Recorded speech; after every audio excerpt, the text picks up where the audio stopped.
In the year 2435, humanity had long surpassed the confines of our solar system, venturing into the vastness of the universe in search of new worlds and life. The spaceship Odyssey, a marvel of human engineering and a beacon of our unquenchable curiosity, was on a mission to explore the uncharted territories of the Andromeda Galaxy.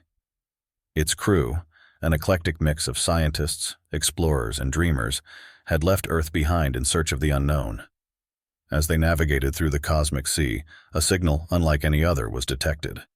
It was coming from Nidavellir, a planet named after the mythical realm of dwarves, known for its rich minerals and exotic landscapes. The planet was shrouded in mystery, its surface teeming with life that defied human understanding.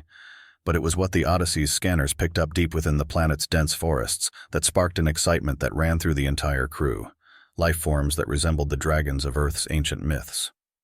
Captain Elena Zhao, a seasoned explorer with an unyielding spirit, made the call to land. The Odyssey gently touched down on Nidavellir's surface, and the crew, donned in their extravehicular suits, stepped out into a world that was both alien and mesmerizing. The air was breathable, a rare find in the galaxy, and the landscape was a vibrant tapestry of colors with flora and fauna that challenged the imagination. The team ventured toward the source of the signal, guided by their instruments through the thick vegetation. It wasn't long before they stumbled upon a clearing, and what they saw took their breath away. Towering above them were creatures of immense size, their scales shimmering in the sunlight, wings folded against their bodies. Dragons, or at least beings that bore an uncanny resemblance to the mythical creatures of Earth's lore. Dr. Liam Kim, the mission's chief biologist, was the first to regain his composure. "Incredible," he whispered, his voice barely audible. "They're not just similar, they're almost identical to Earth's mythological dragons. How is this possible?" Elena also spoke up. "Stop rubbing your eyes, I see them as well, my God, beautiful." She gasped in shock. The dragons seemed undisturbed by the human presence, their eyes reflecting a deep intelligence. It was then that the crew noticed the devices attached to the creatures' heads, technology that was clearly not of their making. The realization hit them. These dragons were not just beasts, but beings of intelligence, possibly even civilization. The crew's linguist, Dr. Sofia Rivera, stepped forward, her device designed to facilitate communication with alien species at the ready. She activated it, sending out a greeting in every linguistic pattern the device contained. The dragons watched, their eyes narrowing in what seemed like comprehension. Then, in a moment that would forever change humanity, one of the dragons responded. The device crackled to life, translating the complex series of growls and roars into a language the crew could understand. "We welcome you, travelers from the stars," the dragon's voice echoed through the device, its tone dignified and wise. "We are the Draconians, guardians of Nidavellir." The crew was stunned into silence, their minds racing to comprehend the magnitude of this discovery.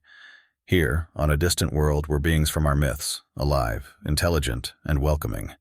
Captain Zhao, finding her voice, responded, "We are honored to meet you, great Draconians. We come in peace, from a planet called Earth, in search of knowledge and friendship." The Draconians shared their history, of a civilization that had risen alongside the indigenous life of Nidavellir, of how they had mastered the elements and learned to live in harmony with their planet. They spoke of the ancient visitors from the stars who had gifted them with technology, allowing them to reach new heights of understanding and capability. In the days that followed, the crew of the Odyssey learned much from the Draconians, sharing stories and knowledge of their respective worlds. Humanity was not alone in the universe, and the discovery of the Draconians opened up new possibilities for cooperation and understanding among the stars.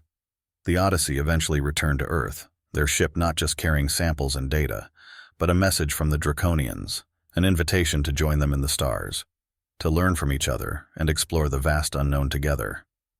The discovery of the dragons of Nidavellir was not just a moment of contact between two species, it was the beginning of a new chapter in the story of humanity, a step into a wider universe filled with wonders beyond our wildest dreams.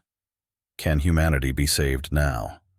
And as the news of the Draconians spread across Earth, it reignited our sense of wonder and adventure, reminding us that the universe is not just a vast and empty space, but a place of endless possibilities, where even the most fantastical dreams can come true.